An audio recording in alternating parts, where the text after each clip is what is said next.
And welcome, ladies and gentlemen, to this wonderful day. And it's Valence League time between Hentai Haven and I always forget the name. Eclipse Lunar. And on my side is a wonderful Nymera shipping in.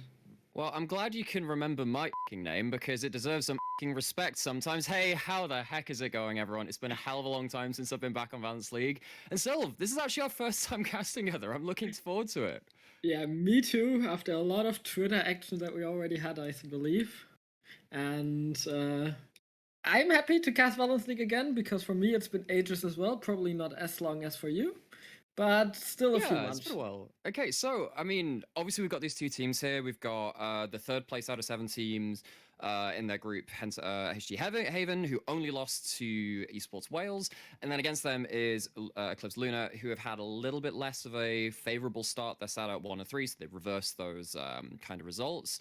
You got any particular names which you're familiar with on both of these teams? Anyone that you're looking forward to? Obviously, I know a lot of the HG Haven crew. I also know Chime Bright and Honest Sleep on the other side. There's a lot of familiar names to me, but to you, who you're looking forward to casting here? I mean, I'm familiar to Semvat and to Beak Urchin. So those two are the two players that I know of and that performed pretty well when I casted them the last time. Especially Semvat was really good on AD carry. So I look forward to that. And then otherwise, I look forward to every single Yumi we will see. Oh gosh, don't tell me it's infected here. Because the thing is, like, one of the wonderful things about Valence League is that regardless of what happens in the pro meta, because we're dealing with an elo where it's better to be more experienced on the champions which you play rather than what's just out and out broken in the meta. You don't always have to see like the stupid, I don't know, Talon jungles one-shotting everyone, and if you're not an assassin fan, I completely understand that. Or the Yumis or something like that. You get to see a bit more character from the individual players. I'm looking forward to seeing and kind of getting back in touch with these players and how they bring their own version of the meta to the Rift. But is that true for Yumi? Because you don't need a brain to No, play no, Yumi. no. I mean, are you familiar with anime, Sylph? Yes. Dare I ask it? Are you familiar with an anime called No Game No Life? Yes, of course. So, for those of you that aren't out there, of course, there are the main characters out there. They play multiple video games at once with their hands and with their feet. And I thought this was a bit outlandish. I thought, oh come on, I know it's anime. And then I discovered Yumi. I'm like, yes, this makes sense. Play the Yumi with your feet. Play it with like a trackpad for all I care. Exactly. It's about as easy as you get. I mean, there was a guy that played Yumi Draven with like Yumi on feet and Draven on hand, and he got like diamond, right? So it's viable. So, of course, we're seeing the bans coming through. Or Looks not. like Red Side does not have bans for at least this first game. I'm actually not sure what the whole situation is out there. I remember back when I was doing this, like last year mainly, if you submitted your roster late, sometimes you could lose bans, blah, blah, blah. But as we can see, Blue Team's getting rid of the Zoe and the Soraka, not having any kind of stars in their game right now. Aurelion Sol must be the third ban now. Yeah, sure. Yeah, there was a last minute substitution, and Sir Jonjo is not in the game, unfortunately. And He's instead, running away from me, I tell you. Yeah, See, instead it's I Lil met Skater him. Boy. I actually met Jonjo over the weekend. I saw him at Oh, a convention nice. in London, and well, I don't know what I like to think I make good first impressions, but I'm seriously doubting that now. If he's just run off from the first game, I immediately sub into cast. Oh no. I mean, I think the last two times I casted him, he was also last minute not there, so it might be me. Oh, good. So we can blame you instead. Yeah. Lovely. Taking the bullet for me there. Thank you, Sylph. I mean, to be fair, he doesn't know that you're casting, and we got a Vex, and that Oh, one's sweet. interesting. Cool. So I have yet to cast a Vex, so this is Yeah. going to be my first time casting that champion, at least on this stage. And from everything I can tell, this has been going between mid and bot lane, so it's a bit of a flex. Very annoying against some of your more dashy champions because it allows you to get that reduced cooldown on your Doom and Gloom passive, gets you extra damage on your auto attacks and your basic abilities, blah, blah, blah, blah, blah. Very good at very bursty trades, but is still very squishy throughout the game. So expect Azania's second or third and getting those big team fight resets on the ult. So I've casted 4 Vexes already. Oh gosh, okay, so I'll defer to your knowledge. And every single one lost. I won't defer to your knowledge then. I don't know, but it seems good, but like the Vex itself always does good, but the team somehow always loses in like 30 minutes or something. And then we also got a little bit more meta slapped onto it with the Misfortune and the Poppy, which we've seen at Worlds as well. Yeah, but one thing to know about the Vex ultimate is that you are untargetable and unstoppable. So you think you're going to be flying through that Poppy W with the Vex ultimate. It doesn't actually affect you. That's an important one to look in though.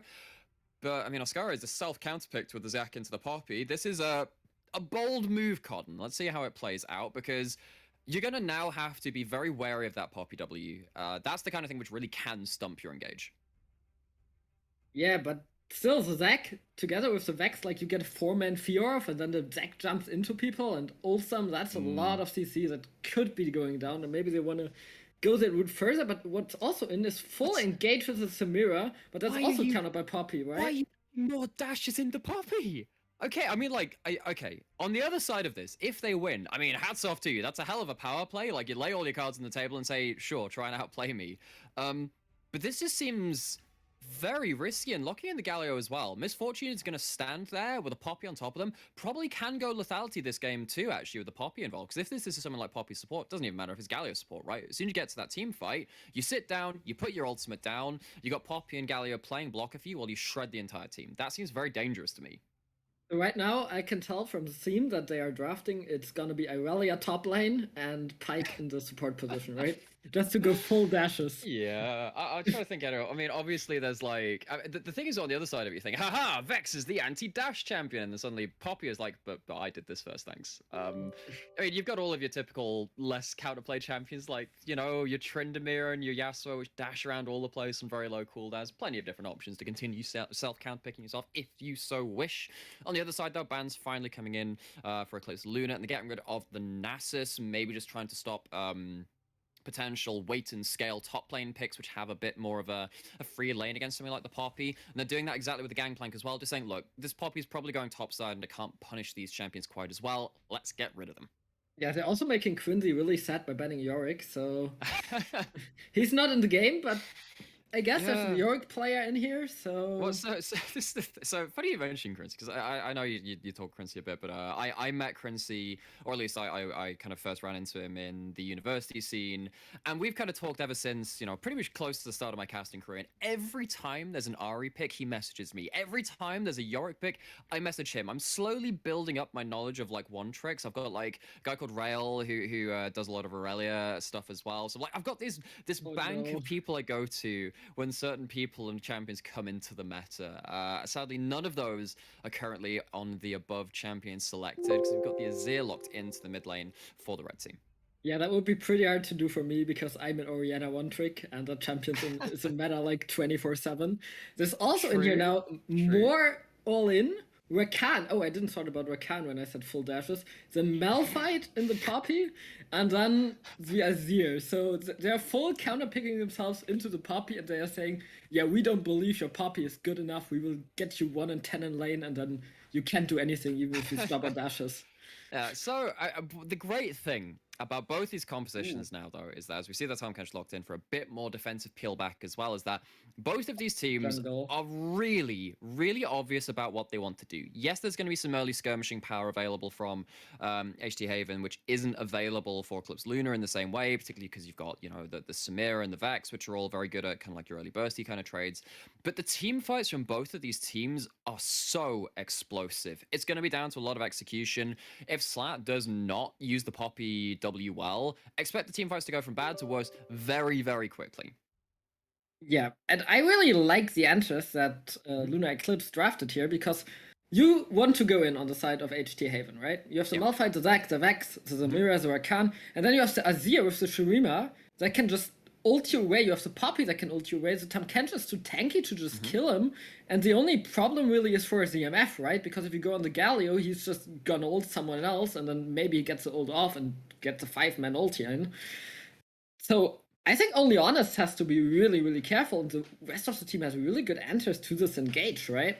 I think that kind of goes both ways, actually, because if you start jumping in with, oh, your Malphite goes in first, but actually they don't catch the Azir, they don't catch the Misfortune or something, right? Then the Galio ult is there, the Tahm Kench Devour is there, and suddenly you have to start peeling by even more, right? The only question about that is what happens with the Samira, right? Because if Samira starts popping off, then you have significantly more troubles.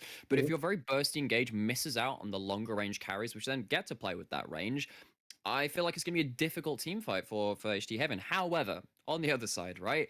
What are your good ways to actually engage onto them as Eclipse Lunar? Because yes, you can maybe Shurima Shuffle, but actually maybe you can't because of Vex. Maybe you Yeah. can't because the counter engage comes in. And actually, do you want to be using your main carry to do that engage? I'm actually looking mainly at the Poppy getting a flank to start things off. I think that's the only more reliable quote unquote way to get into the enemy team. But as soon as you do that, I mean, like, doesn't Malphite just ult you back anyway? It's a very difficult kind of bridge to try and cross as both these teams because you're at prey if you're the one to engage first in some ways. And I mean, you really only have the Tom Kench jumping in or the Azir. Otherwise, your engage will be hard because Galio itself isn't the best engage. Like, yeah, he's good follow up, but engaging himself is really hard, especially since he's support. I doubt he's gonna go Predator like Doonby does sometimes to engage. So I think you're right. Both teams have some trouble, or at least on the side of Lunar Eclipse, you have trouble engaging. On the other side, you have to be worried about the counter engage. And I'm curious to how this game goes, and especially to how the bot lane goes with the Zamira and the Rakan against the Misfortune and Galio. That's very explosive on one side, and on the other side, it's like the staple bot lane that can just kill you at one point. Because if the Galio gets a good taunt off and then the MF just ults in, you just kill them, right? Yes. And the thing, okay, let's go on a bit of a tangent here because we've got time, and it's me because so I demand this every so often. I like to think of good and bad League of Legends games and ones which are very messy or very clean as food, right? Because I love food. I love eating. I love eating out with doesn't? friends. Who doesn't, right? Yeah, I know. But the thing with this kind of game is that I've just been back from EU Masters and I've been looking at Worlds games, but that's kind of like your healthy food. That's your 5 a day. This here is your grease-soaked burger. It is fast food for the soul. It's lovely. It's very satisfying. Maybe don't have one more than like 1 or 2 times a week because you're gonna need heart surgery if you eat it too much. This though tonight, I'm very much looking forward to and seeing how messy and brutal it can get. Oh god. That's a good comparison. Yeah, and then I mean we will get a best of 3 of this, so if this goes on, it's not only one burger, it's 3, and then tomorrow you probably just can't wake up anymore because you ate too many burgers. Yes, that's the one. I live to see the day where I've eaten so much junk food, I just can't move anymore. That's the dream.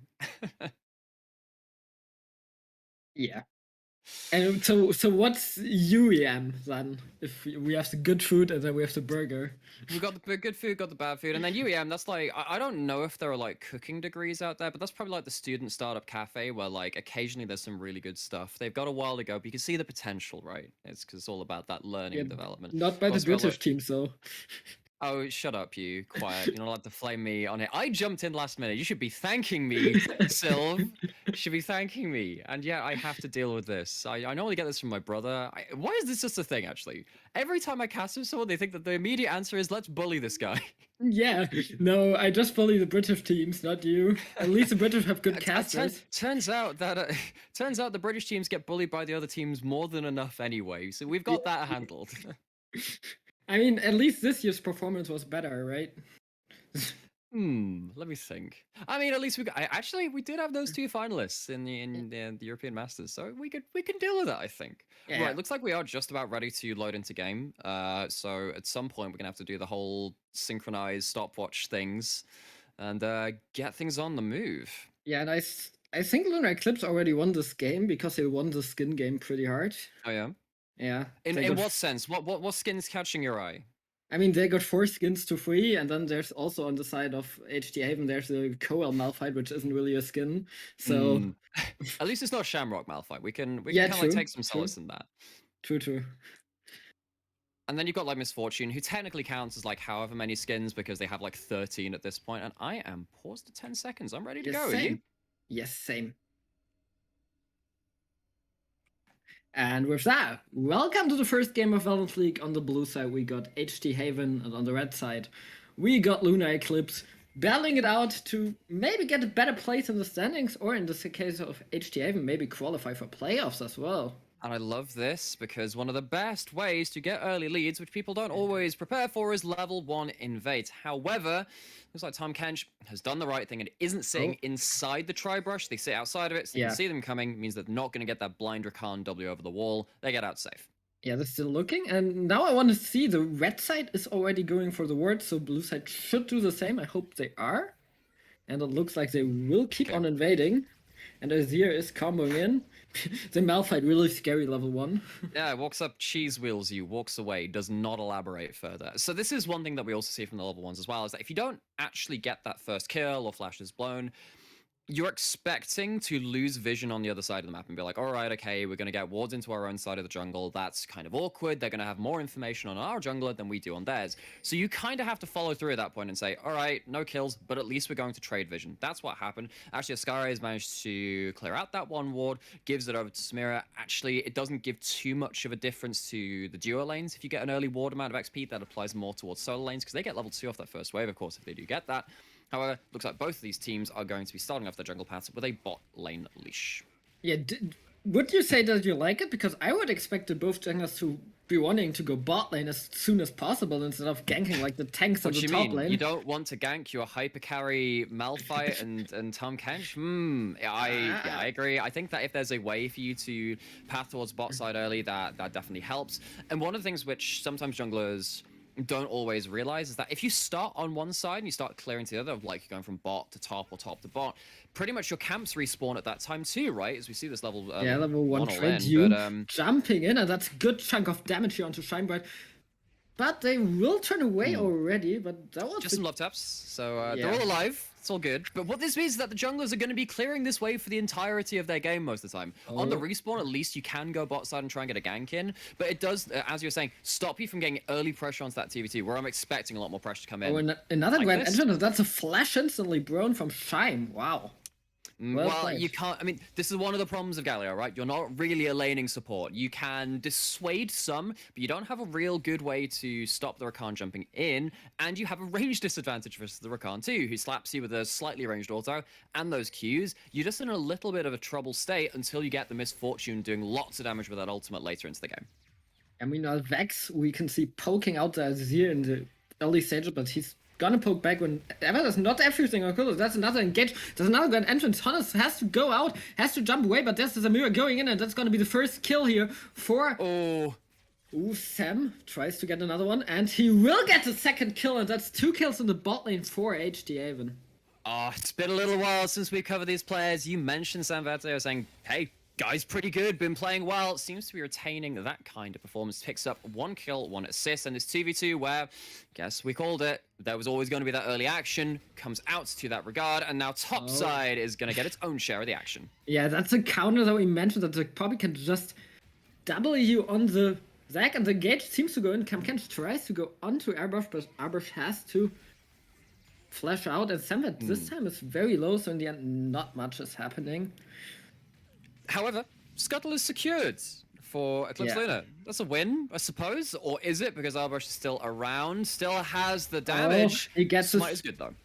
Yeah, the smite is good, but he has to flash, and there's an immediately engage. Shinebright tries to Desert Dune and Samvet, and they are going to Shime, and Shime is very low. The E? No, he doesn't have the E on crew. I don't know what Shinebright was really doing walking up that far, because one of the problems with Samir is that in a long fight, of course, she gets so much move speed from her passer towards enemy champions. Looks like bot side is the focus again. That's a lot of people in one place. Yeah, but Samvet is very low, has no items. Sled also very low. That's a good engage with Azir. Tries to flash out. That's the first kill going for Arbish. And Samvet is still dashing in with low HP. It's a 2-for-1 so far for HT Haven. And they're gonna look to get even more done. And that's the MF gonna go down on the Vex. Double kill. It's doom and gloom here for Lunar Eclipse.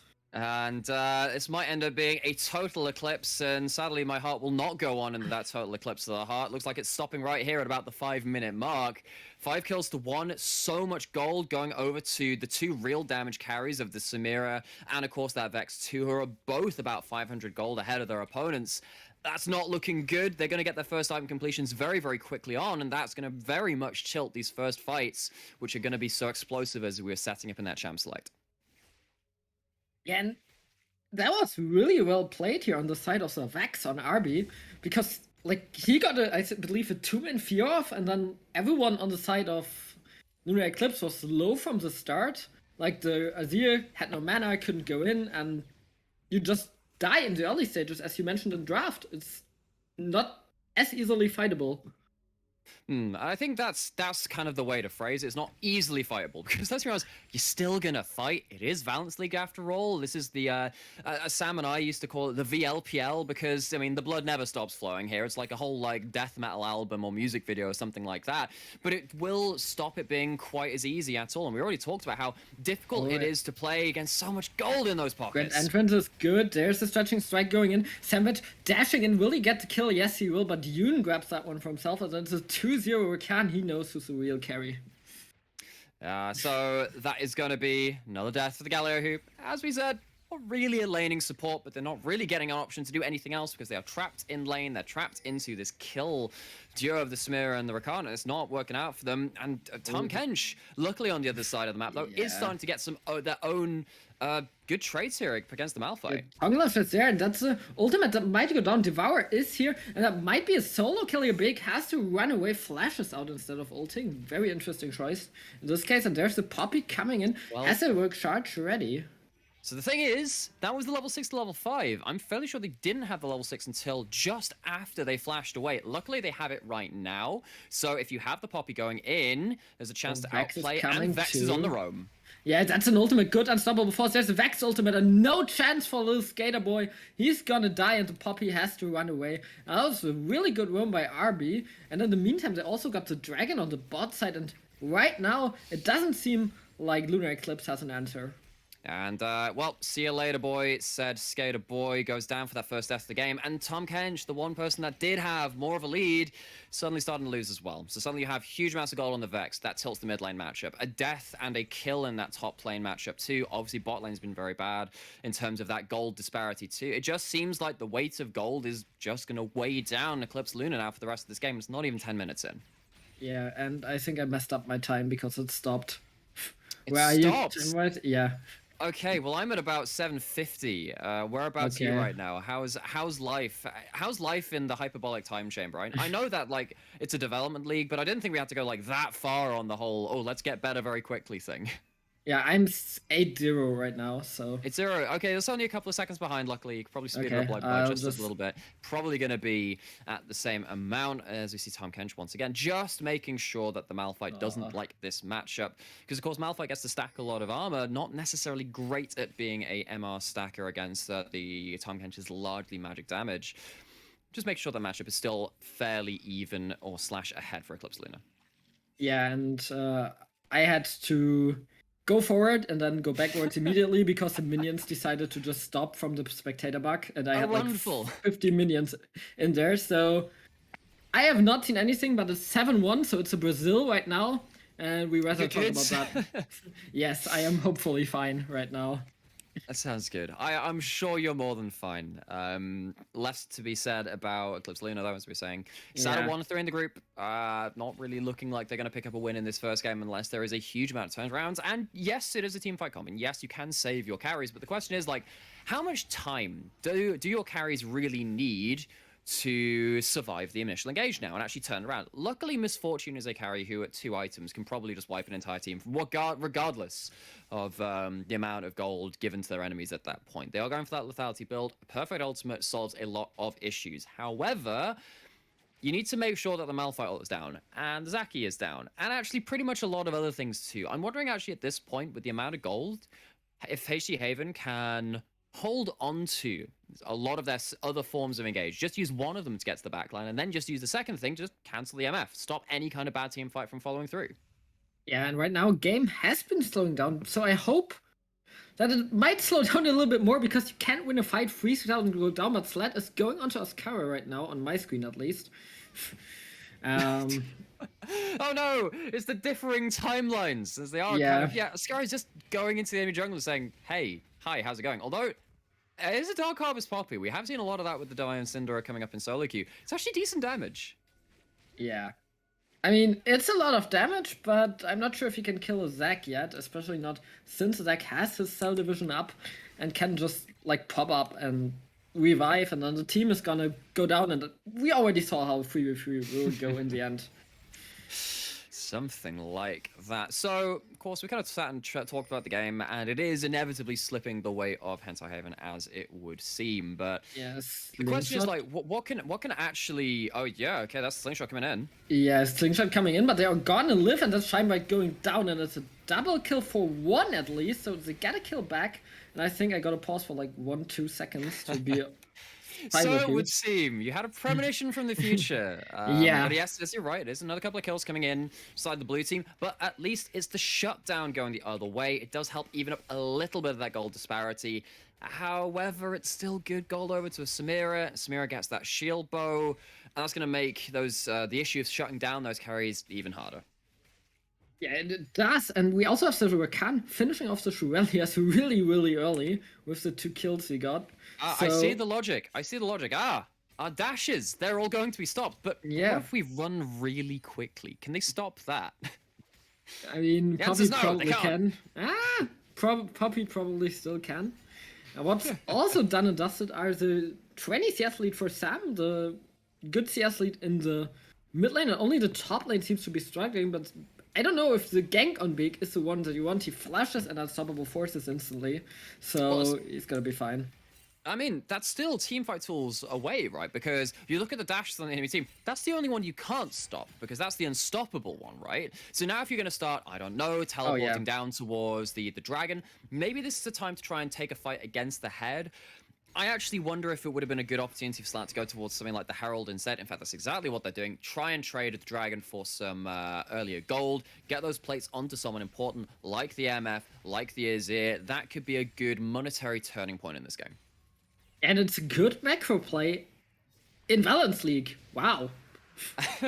Or is it? That's the question. I mean, it's kind of like this is baby's first macro. Oh no, we've No. lost one side of the map. Let's go to the other one. Arbush, but they however, is can't. going to check out that Herald.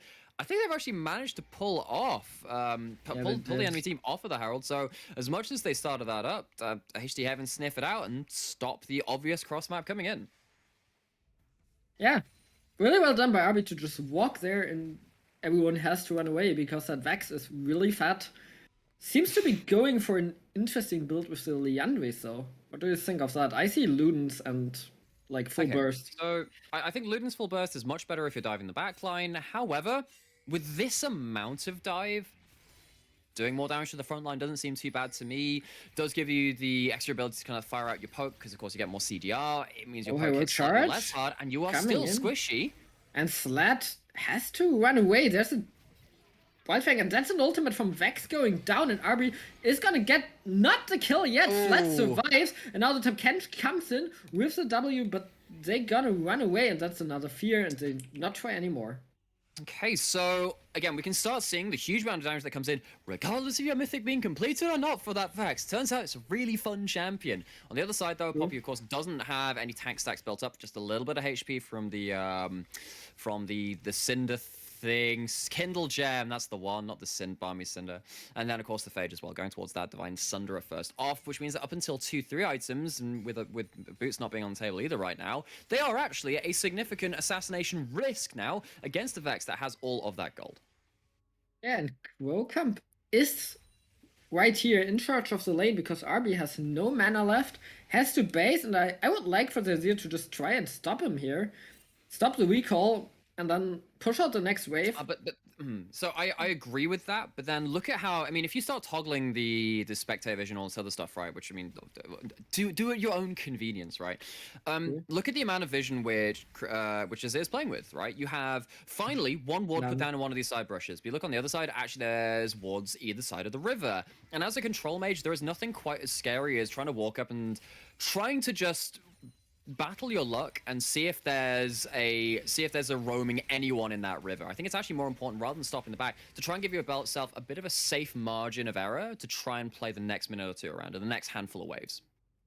Yeah, also, I don't think that ward does a lot for ganks against the Zac, so... No, Not necessarily, but it does give you, again, like, because vision lines have to be kind of like incrementally built up. It's the first stage where Yeah, actually true. you can go there and then you can move up a little bit more. The blue trinket's already in. That actually helps, right? Because then you can start going towards the brush around Raptor Pit or on the other Shadow side. Surge going in. That's a good fear. ult. That's a good stun, and he's just gonna get one shot. Seven gets a kill. The first one tries to go Ult out.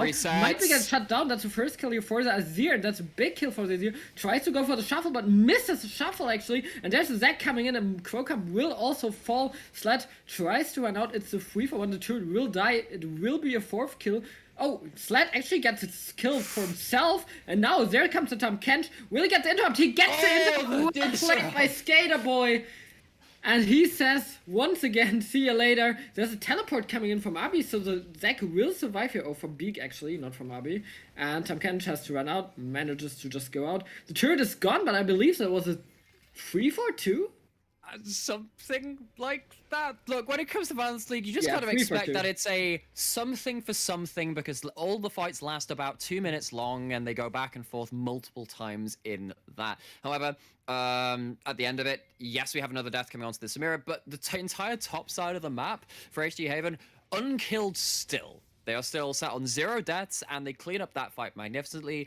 Arbish comes in and slams a couple of ult resets in. That extra damage really starting to pile up, and that was the real story of the fight for me. Even though they were taking tower, the amount of damage coming in very early in the game from this Vex has been impressing me so far. Yeah, also Honest thinks that he's playing Talon with all the long swords. Long swords are the key. Yes. Do you remember that old meme? And it's just like, yes, Yeah.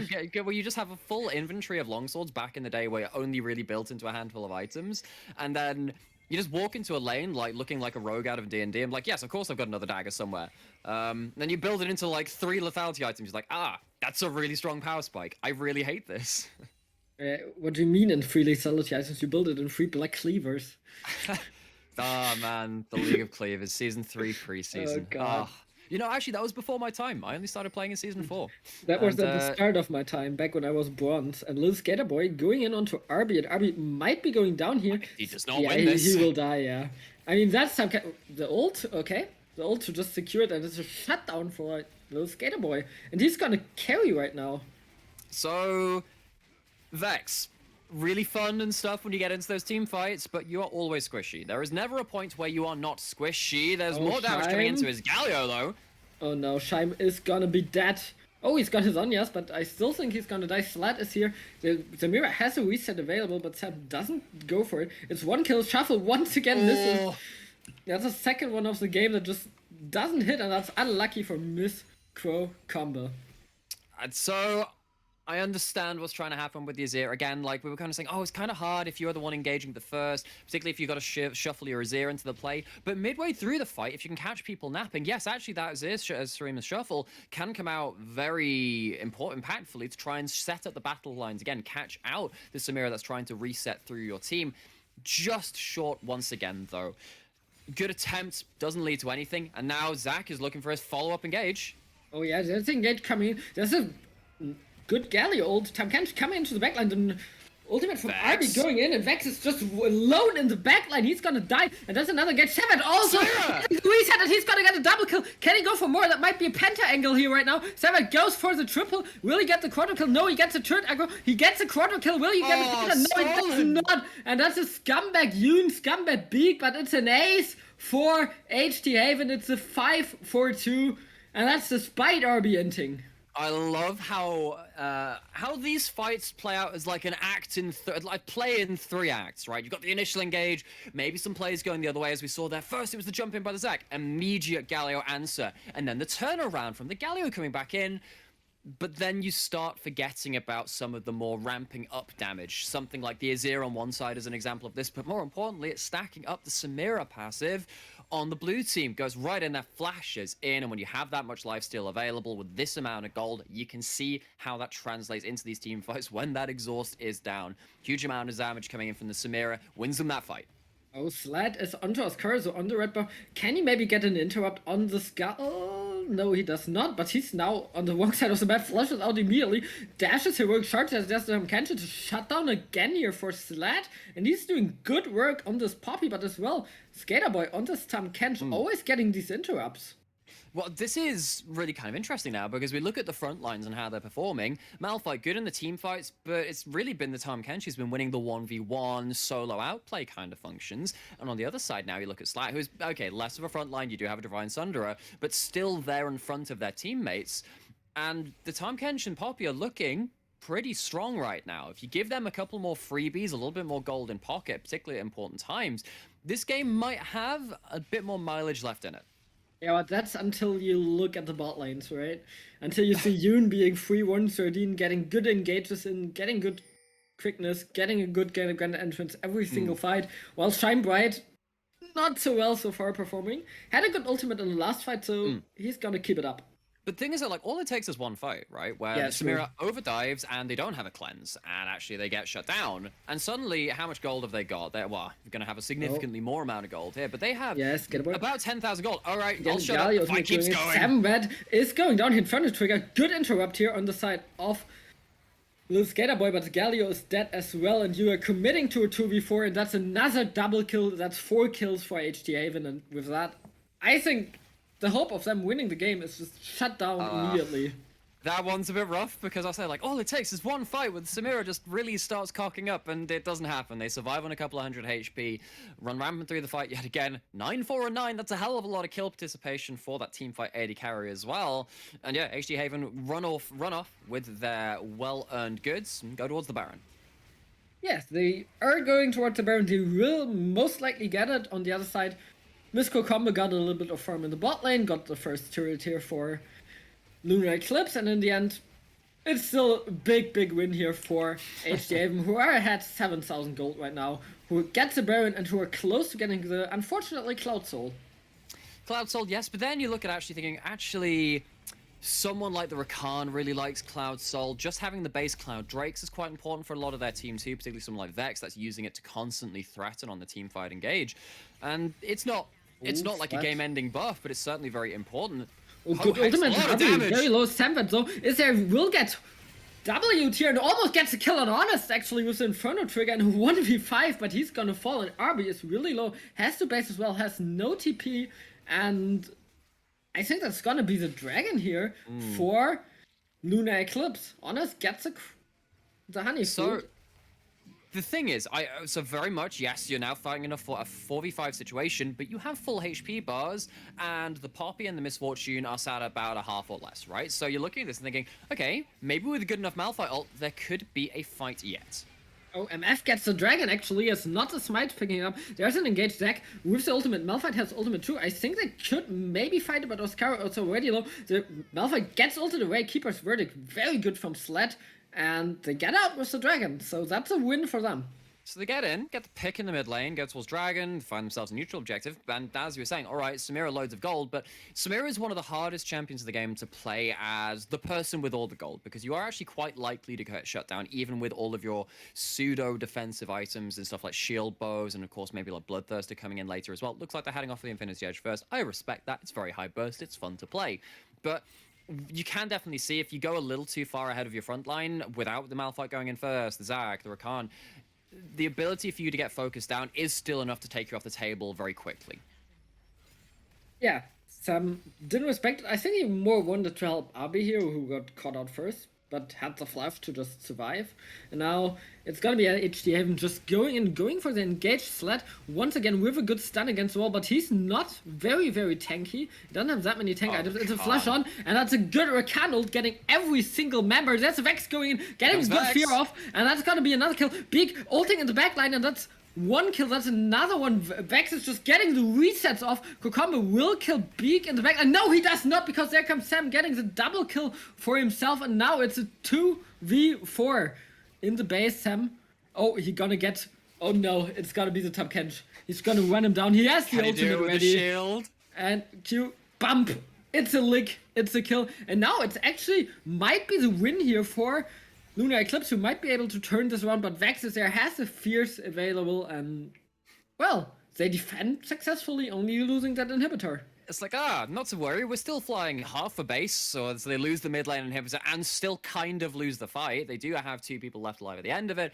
More than enough, however, to defend that base after killing the Samira again, who does get shut down by the Tahm Kench, who is actually a bit of an issue, right? Because Tahm Kench has very high base values. Even when you have the Lord Dominic's regards, you don't necessarily have the ability to sustain through the damage that they have as well. And as we can see, actually, Malphite getting chased down, at least for a short amount of time, by the time Kench, and we're kind of, for the first time in a little while, back to a bit more of a reset position on the map. No objectives up quite yet. We've got 2.5 minutes on everything. Of course, we're still going to fight over something, because again, it's the VLPL. Welcome and enjoy your stay. And at least the red buff now going to be taken by Honest Sleep as the teams draw back for yet another punch.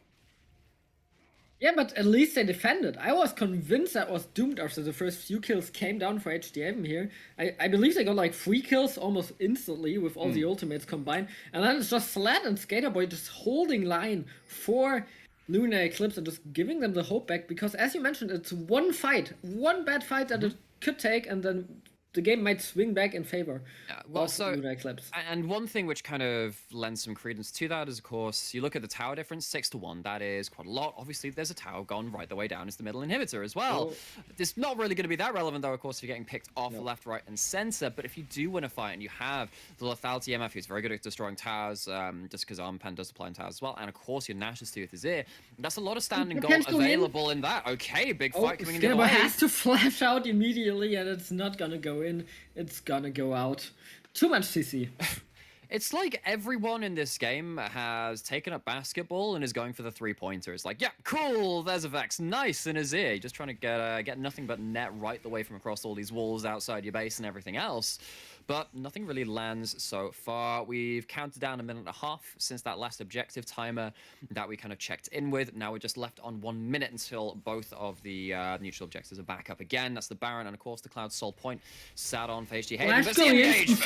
And he's gonna get feared down immediately. He's gonna, I believe, die. He doesn't have flash. Yes, he's gonna die. Ari gets the first kill. 7 gets knocked against the wall. He might be in trouble. Has to flash out as well. Sled is very low. There's a Vex coming in. That's a good engage. It's a good stun. That's a shuffle. Doesn't hit. It's a triple kill for Sam immediately. And that's gonna be the Inferno trigger, sealing the deal and winning the game here for HT Haven, I believe. They only have to catch the wave and then finish the game.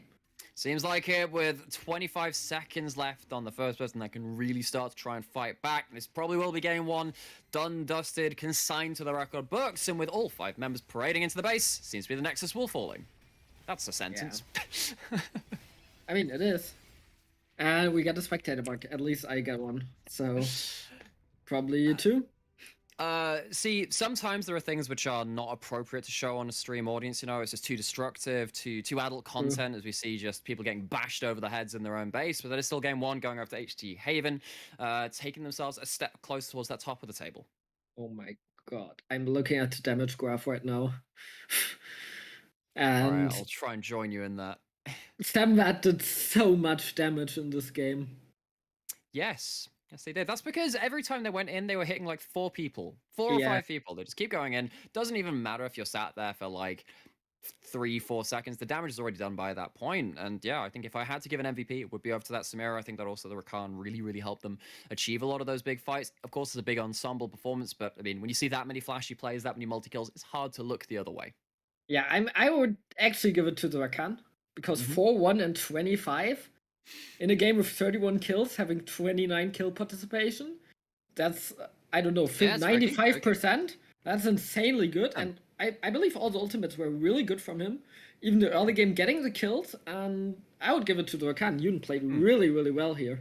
Well, everything kind of started off from that 2v2, right? Where we saw the first couple of kills come down to Honest Sleep and Shine Bright. It was the 1-0-1 in that 2v2 early, and it started to snowball there. A lot of the fights which happened around bot lane came out with, yes, a death or 2 for that bot lane, with Samira being focused down, but it was still a net win for their team. It was good to see that Hentai Haven kind of had the finger on the pulse of the game and said, look, we just need to fight around this area. Doesn't really matter how it happens. We have the golden pocket. Let's just pull it off. Yeah, and in the end, that worked out really well, and with that, it's 1-0 in the series, and they probably want to do it 2-0. I believe we are heading into a small break, as it's tradition. I believe so. Yeah. And we can talk. Do you think that HTA will win the second game, or will Lunar Eclipse just bounce back and maybe get the win on the board for themselves? I mean, obviously, HDhaven have the better record heading into this. Looking at how confidently played, you'd put your money on them if you're a betting person. I'm not personally, so I don't necessarily subscribe to that. However, it's not like they had the cleanest fights in history either. Again, this is VL. You expect a bit of back and forth. I think that they should go into the second game confident. On the other side, I think Eclipse Lunar should probably give another good matchup to Little Skater Boy on the top side and Slat. I think their top side played particularly well and give something that can survive a bit better in that CV2, play around where it was successful in that last game. Yeah, I mean, and then maybe not play that risky of a bot lane with the Galio and go for something a little bit more safe to not get engaged on by Sambat, by Yoon, and die in the 2v2. Giving the mirror kills is always not the best choice. So, yeah, So, that's okay. what I think they should do. Yeah. Well, we'll have to see what happens in that second game. I believe we are going to head to a break now at the seam of this. So join us soon for that second game.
And welcome back to Valence League Game 2 between HT Haven and Lunar Eclipse. We saw Game 1 won by HT Haven on the blue side, and we're gonna see them again. And still with me is Nymera.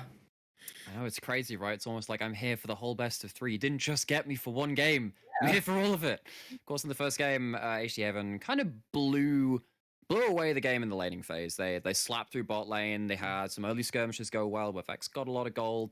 And now we have to look at this game too and think, all right, okay, coming into this draft, Eclipse Lunar, do you have anything you particularly want to ban away? Samvete on that Samira was particularly dangerous to deal with, and hopefully coming into this, I don't know whether they have bans actually coming into this second game, at least in the first round, but I think that might have affected them coming into that first game, because it seemed like they gave up a lot of power picks which they couldn't deal with in lane. Yeah, and I mean, also a lot of picks that the players themselves like to play on the side of HT Haven. I would have banned a few things that they probably would have liked to ban as well, but in the end, I'm not sure. I don't think HT Haven played their most played champions anyway, right? So what do you ban against them? So That's the question. I'm not gonna lie, I had about 2 minutes notice coming to this. I'm like, yeah, sure, I'll come in. I'll deal with OPGGs later. So I haven't actually looked at what they've been playing in solo queue recently, but from what it seemed in that first game, they were very confident in their laning phase, which is of course where you start to see a lot more of that familiarity with the champion. Sometimes with something like, I particularly like something like a Vex, right? You understand what you need to do in team fights, but understanding how you play the lane is a very different skill set. And if you're newer to a champion, you kind of only see one or the other. And other parts of your game start to lag behind a little bit.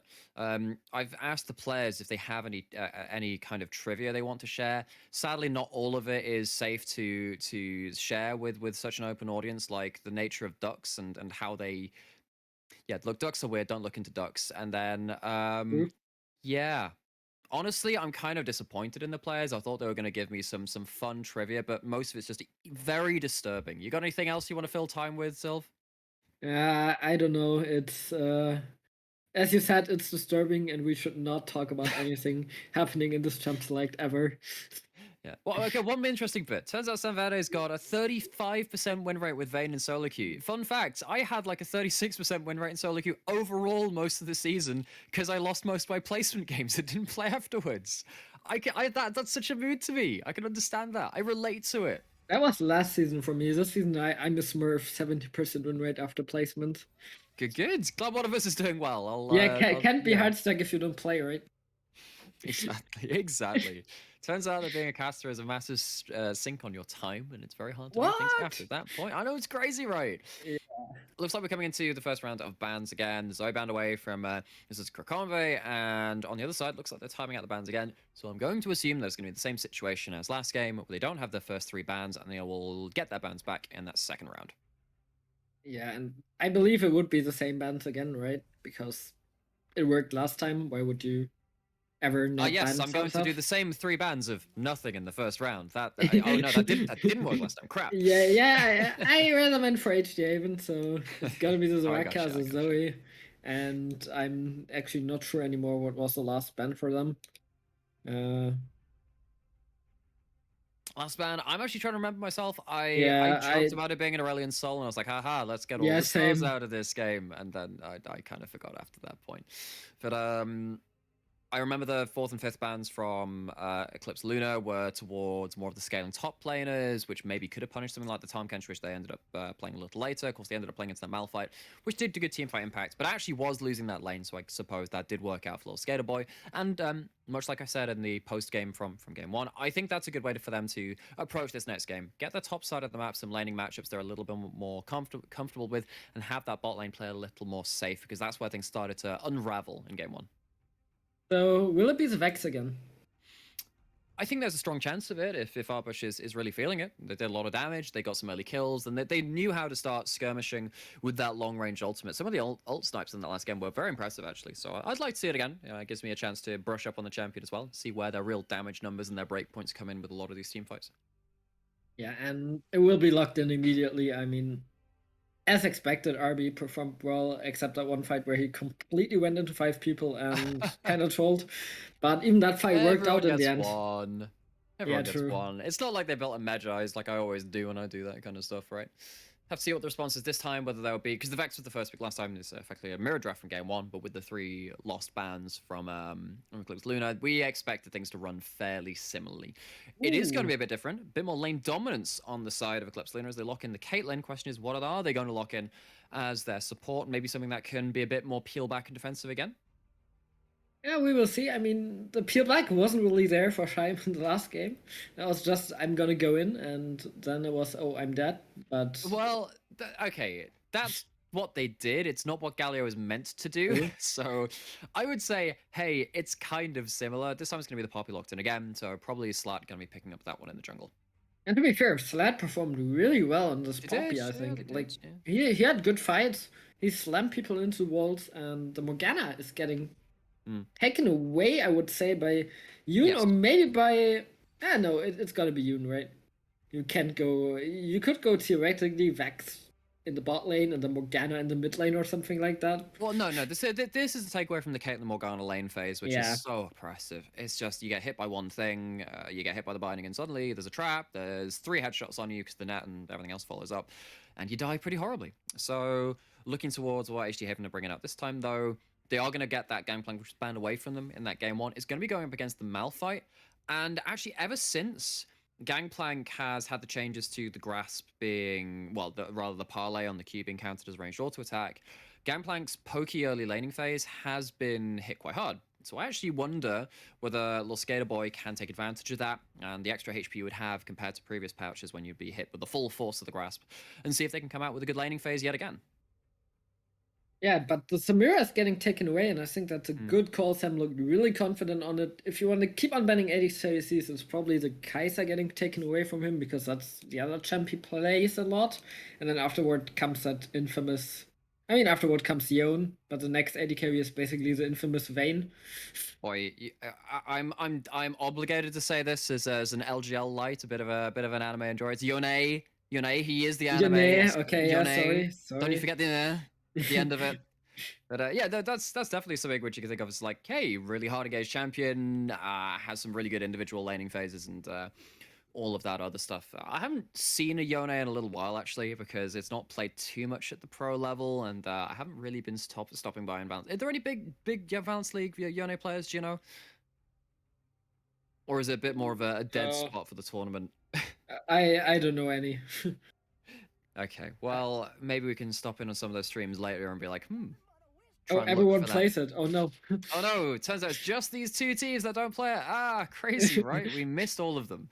Interesting to see that goddamn interesting. That word which we keep saying. Well, Hentai you. Haven have said to the enemy mid lane, to Mystical Grimby, like, yo, don't play scaling ranged mages which peak at like 3 items. We want probably to finish the game before that point comes in and not be worried about being outscaled, particularly because they already have quite a high scaling advantage with the Gangplank on the table already. On the other side, though, Caitlyn Brand, that is so much burst in the laning phase. Is that brand? I'm not. Is that brand support? It should be Is brand it support, I would sure? imagine. I think it should be. I think it I goes mean, it pretty well should into be, Morgana. yeah. Because, like, Morg walks up with a black shield, gets hit by a W, the shield immediately disappears, and you get the stun anyway. But then again, brand into Vex doesn't sound too bad. I haven't seen a brand mid for a while, but yes, no, I could see that being pretty okay, because Vex is not the longest range champion. On the other side, post 6, if Vex hits the ult on you and gets some poke beforehand, you just immediately die. Like, you just explode. So I think that, and actually, particularly with the Zac being locked in, you look at that and you're like, ah, yes, so I have chosen death if you go into mid lane. This should be the brand mid, brand support rather, and then have something a bit more self-sufficient in that mid lane. Something like an Aurelius certainly can be that. You can start dashing forward onto the Vex. Problem is then you have to be dashing onto the Vex, which empowers the passive even more, which means that actually maybe something like a Syndra, being able to knock the Zac out of midair, does have an extra amount of incentive to pick it. Yeah, and I like the Syndra. That good staple pick, can always do well in lane, can hit a stun and hit a good combo, proc the electrocute, win the trade even against something like the Vex. What I'm a bit worried about is if you don't hit your Malphite ultimate, Sambat on this S wheel can just jump around and Q, and you don't really have a lot of abilities to just catch him out, right? No, that's definitely going to be a feature here. However, what is going to be a problem for Sanverta is that you're going to be sat there in laning phase, getting shoved in by the Caitlyn Yeah. brand because you lose out an early push. There's a likelihood that you are going to get pushed under tower. There's actually a good chance you end up dying in that laning phase, right? Because one stun coming in from a wayward brand Q leads into a trap, and you're pretty much dead, right? As we were saying, if doesn't have a good black shield, I expect that brand is going to go blow through that paltry magic shield from support Morgana and lead to kills anyway. So I think this is actually the shoes on the other foot in terms of the 2v2 this time around, and I'm looking forward to seeing if Eclipse Lunar can leverage that to its full extent. Yeah, and I know that we won't, but I really want to see lethality, Caitlyn. Right here, that was actually fit here, I think.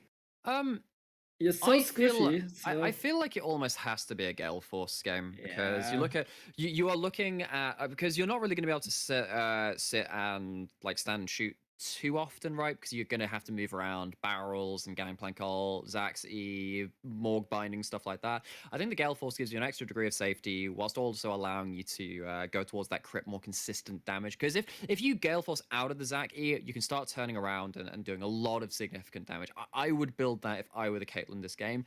However, Duskblade, hilarious Q ult one-shots are very entertaining. Not going to take that away from you.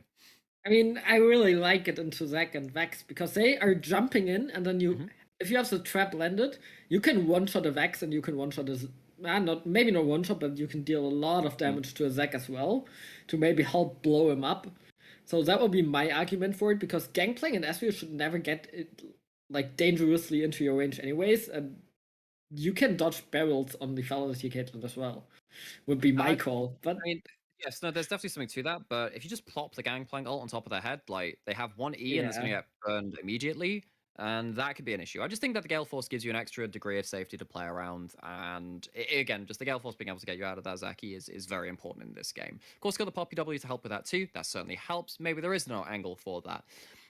Actually, speaking of the Caitlyn again, because I think a lot of this game is going to end up revolving around Honest Sleep and this 2v2 of themselves and Shinebright, is you are probably going to be pushing up. We kind of discussed that. You've got AoE from Brand, you've got more push from the Caitlyn. There's a likelihood that the wave is going to be sat under the enemy tower. That is prime pickings for Zac to come in and gank you level 3, level 4, right? He's just going to walk down there after a full clear and get a potential all-in onto this very squishy but high damage duo lane. I'm interested to see if Eclipse Lunar can facilitate that and have Poppy maybe start top side, go down towards bot side. You can start on red side, of course, from on the top side of the map, have your red buff for the full clear. I think that would be very, very important for their team to secure the TV2 continual push and also be able to stave off that first play that might come in from Ascari. Yeah, I definitely agree. On the other hand, I mean, yeah, they probably should start topside, right? Because you don't want to gank the Gangplank anyways, because he just, like, you have a Malphite there and he just waits for the heroic charge and uses his oranges to get out of the gank, run away with the move speed from passive, and you can get mid lane from both sides. So I think there's no argument that Sledge shouldn't start topside, except that his pull is better on bot side, right?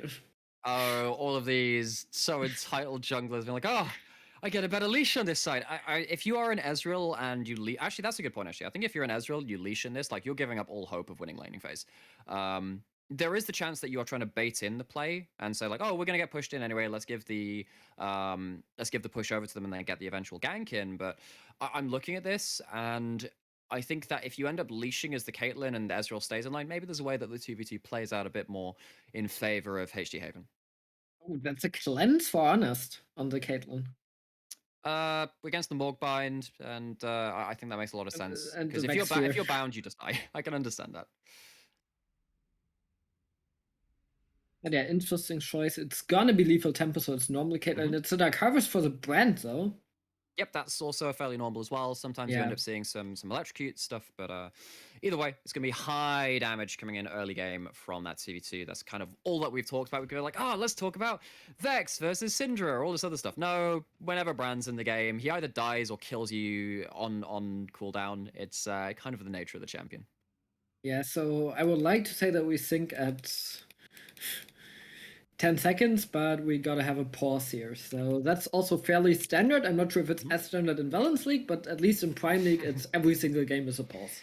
There is definitely a likelihood of pauses when you come into this kind of level of stuff. In fact, all the best broadcasts I've been part of have had pauses at some point, and you have to.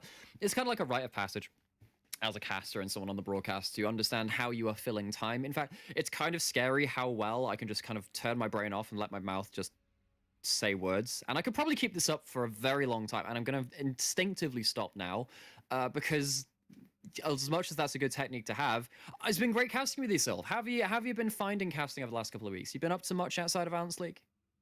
So I've only been home at my casting setup for about 1.5 week. So I casted basically only Prime League since then, and that's my first time Velos League after I think spring finals the 3 or something. And yeah, I've enjoyed it. Prime League was really fun with a lot of Vex plays, with a lot of high quality games. So Okay. there we go. The game has started, and I'm paused at 10. So I'm ready to go whenever. Yeah. Yeah, there we go. This time, hopefully, I stay synced with everyone. As you say that, it's actually my game which ended up No, freezing. me too. It's just 13 seconds. This is yeah, it's a pause. Yeah, it's been such a long time since I've actually been on a spectator client, actually myself, because most of the time I'm looking at a spectator feed, so they actually move around the camera nice and freely and stuff like that. I kind of forget about all the pause things like that. But we're into that game, seeing the level 1 5-man stack again. It's a Zac, it's the Morgana, strong CC at level 1, if they choose to go that way. And they're going towards bot side, which I like, because if they get a kill, they might get the push as well. They might win bot lane. That might be the game plan falling apart on the side of Lunar Eclipse. See if there's a flash Morg bind, definitely an option. Oh, he's not. Okay, Brand flashes away as Shine Bright has to leave the scene rather quickly. So what I don't understand is, why is you not walking first? Well, they're not walking first. I mean, they kind of were, but either way, with the speed of the flash coming out from Shine Bright, wasn't likely to end up in a kill. Anyway, it's still a summoner for nothing. That's a win. Does trade vision yet again, though, in the early jungle, at least. Eclipse Lunar managed to get a ward over onto those wolves and understand wherever this Zac's going to be starting. It looks like they are starting on top side this time, potentially looking to punish, as we said, that Caitlyn Brand early push. Yeah, and it's the Vex starting with the Looming Darkness and not with the Qs, so that's interesting. Ooh, who gets the XP? Ooh. I believe because all of them got a hit on it, you have XP given to both solo laners, which, of course, I think if you're sharing with 3 people or less, then you do actually get level 2 off the first wave. So actually that applies to both of those solo laners. Have to see if that leads to any strong early burst trades going out from the 2 of them, particularly from that Vex. You can start getting like your E into the Q and getting that large amount of damage from the immediate fear afterwards. Yeah, so you've been saying you haven't casted on client for a long time. What have everyone been using on the producer side? Just on the producer side, oh heck, Parsec, that's a very long or conversation. So obviously there's your Parsec for those of you who are not so knowledgeable or haven't really been part of the broadcasting scene before. There's a lot of things which basically allow you to see the screen of your producer or whatever the hell they want you to use. There's stuff like Parsec. vMix is like the very high end one where you have to have like a very expensive license to do that, and I've been lucky enough to work with that every so often. That one's very, very fun. And then occasionally you have some really scuffed OBS Ninja or Discord stream stuff, and you're sat there like, oh, this is like 3 seconds behind the game. This is awful. Yeah. I actually had VLC Media Player once. VLC Media Player? And that's incredible. Yeah, that was an official Riot broadcast. Heck. Okay, I don't think I've ever had that. I've had a stream link once, which is a little bit different because that's like the bootleg broadcasting thing which I do for the LGL. Occasionally have to do something a bit more makeshift in that sense, but it's kind of nice to like be able to control your own UI and be like, oh sweet, I could go into check the individual golds and all the rest of it. It's a bit of a luxury, that. And we've also been seeing the gang playing really aggressive trading onto that Malphite, but I think Skaterboy has done a good job. I mean, Beak has no potions left and didn't really do too much damage on this Malphite, so he will be happy farming up. And this time, both junglers listened to us and started on the top side. So they are the thing is that because those junglers are now matched, like look, when you have a perma-pushing bot lane, so something like that Caitlyn, as we are saying, Draven's another one because he wants to keep hitting the wave because he wants to keep up his axe and stuff. You know that the pressure is going to come down there at some point. In fact, we've seen this a lot at Worlds. Of course, my team, DFM, the team which I followed so much, did very well in the playing stage by like predicting the play coming in, holding their teleports in the mid lane, or in the solo lanes rather, to respond to that kind of play and draw in that. But when you've got a Gangplank and a no teleport mid laner, it's harder to play that off. Jungler's both on bot side now. Yeah, and Sled really hard won this trade with the heroic charge into the hammer shock. Is also a level up from this ward, maybe actually, because both the yeah, it's the experience difference between That's the one. yeah. That's the one. So it's a crap. So actually, I hadn't really thought about that before and saying, oh, okay, you probably want to come down and start bullying out this 2v2, try and get a kill onto the Caitlyn, but they don't really have the solo lanes to respond to that early. And might be down, flash away, and Crocomp has to run out, but RB really low, shoot back, has Ignite and not the teleport, so that's a big loss here on the mid lane. Good gank by Sled, who will also double crap Oscara here. So early game, going very differently to the last time. It's not immediate kills in the 2v2, but that certainly won't help. The dark binding hits, there's the E coming in from Oscara, and Shinebright is just dead again. It's a first kill once more for the Asvia, for Sambat. Honest did use the clench and has to flush the binding. Well flashed, but it's a first blood once again for Oscara, once again for Sambat. So it does take a couple of lost camps for the Zac. It takes a couple of attempts, as Slat did come down earlier, but they do find that kill, and the summon is in that bot lane, which they wanted to for the very start of this game.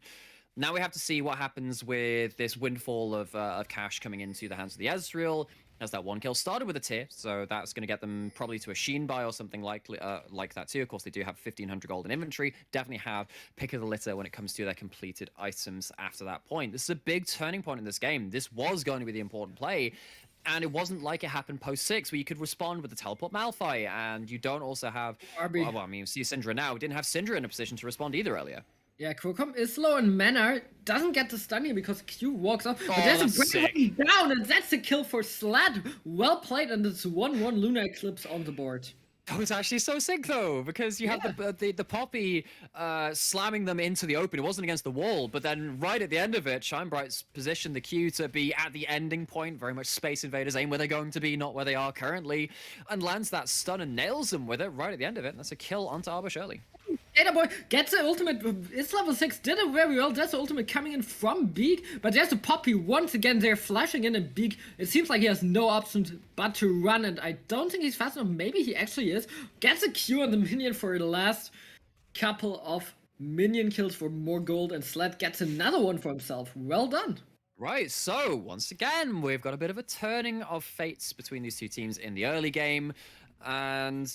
luckily, now we have this Poppy with a lot of extra gold in pocket for the side of Eclipse Lunar if we wanted a more even game. It's not going to be the Dark Harvest this time, it's going to be the Electrocute, but you can see the amount of early pressure they can put down with that early burst rune. Yeah, but Zac is looking for Malphite here, is going in with the E-Charge, but he's blind on there. There's a Malphite having to cancel his recall, but Sled is already on the way, gets a slam here. Oscar will go in passive, and now Skaterboy and Sled should run because Vex is there. Vex has the ultimate, but he doesn't have Zephyr yet. He will have Zephyr now, and it's a shutdown for RB, and that's really well done from him. Getting level 6, getting the roam done, and then killing Sled here. So Super Lee Sin Q comes in clutch again, fires it all the way over from the enemy side jungle. And Arbush gets right on the board, as you're saying, and that's the kind of pressure you can have from this champion if you get to push in the wave and start roaming. You have really high follow-up potential, kind of like a Kai'Sa, right? Yeah. I mean, almost exactly like a Kai'Sa, right? So... that's still a 200 gold lead for Lunar Eclipse in this early game, so... I would say they did very well, especially Sled, like... he saw the Zac gang coming on the bot side, and he just went top lane, and invaded, got all the camps on top side, then got a kill mid, got a kill top. So that's really well done by him, just punishing that obvious play from the Zac coming in on the bot side. On the other hand, the Zac can be happy with like getting that play done, right? Yeah. I've got a bone to pick with a champion in this game, you know. Just had a thought about it. I was thinking about it most of this game. And the last game when it was Banty, but this Gangplank. Right. is the queue's called parlay, right? That's the thing. But to my knowledge, parlay is meant to be something about peace. It's meant to be about sitting there and being diplomatic. This seems very violent to me. Just as he's trying to go into onto Syndra on the top side too. I don't think he's a very good pirate. Oh, good jukes. And went meanwhile in the bot side, that wasn't on my screen, but Scheinboy just killed Sambat. And with that, the bot lane plan already falls a little bit more apart. I mean, look at this. He's going to walk up here. He's hitting that minion. If that Malphite walks up, he's going to break the pirate's equivalent of the Geneva Convention. Going to walk up and be like, parlay, I'm here to make diplomacy with you. No, I've just actually shot you in the back. I don't think that's very good pirating, if you ask me. Yeah, but I mean, it's not parlay, it's parlay. Okay, right. So maybe I'm missing like some kind of accent on it. It's a regional dialect. Right, gotcha. Okay, good. Everything makes sense to me now. True. He says plaintively. Okay, we've got Herald started up by HD Haven again. That's going to be some extra gold in pocket. And they've actually started up much earlier than the Herald was first started in that last game. And this is the kind of objective which, of course, can put gold into the hands of this Vex, which has been doing a lot of work in the last game. And this one, too. Have to see where they prioritize putting that and where the openings in the line of defense from Eclipse Lunar do allow them to get that plate gold. Yeah, there's also room from the Morgana onto the mid lane, and Syndra has to watch out Lost Flash earlier. And will have to be careful, but just runs away towards Poppy. Okay, so less action taking place right now. Do you have Dragon? Well, Dragon's taken down a little bit earlier. Cloud Dragon coming up next. But what is happening though is Eclipse Lunar are walking down into that bottom side of the jungle trying to establish some vision. However, they might run into a Morgana who will find them out if they check these brushes. but who's running into who? That's a question. Yeah, the stun lands here from Mystical Combat. Yuna has to use his E. Oh, and the E gets popped and he's dead, right? It's gonna be another kill for Shinebright. Really well done. Bren once again earlier, and it's just the proactivity here from Lunar Eclipse that impressed me compared to last game. They really want to take it back for this second game and take it to Silver Scrapes, I would say, but it's a best of 3, so... Take it to Bronze Scrapes, because it's not a best of 5. Yeah. But yeah, as you can see, Bran does have that ability to add that extra amount of damage in, but that was just Yoon and the rest of the side of HD Haven losing a bit of vision, losing control of the map, and well played by the Syndra and the Poppy to walk in and establish their own line of vision like they were trying to in that last game. It kind of failed to because they've been slammed through lanes too hard.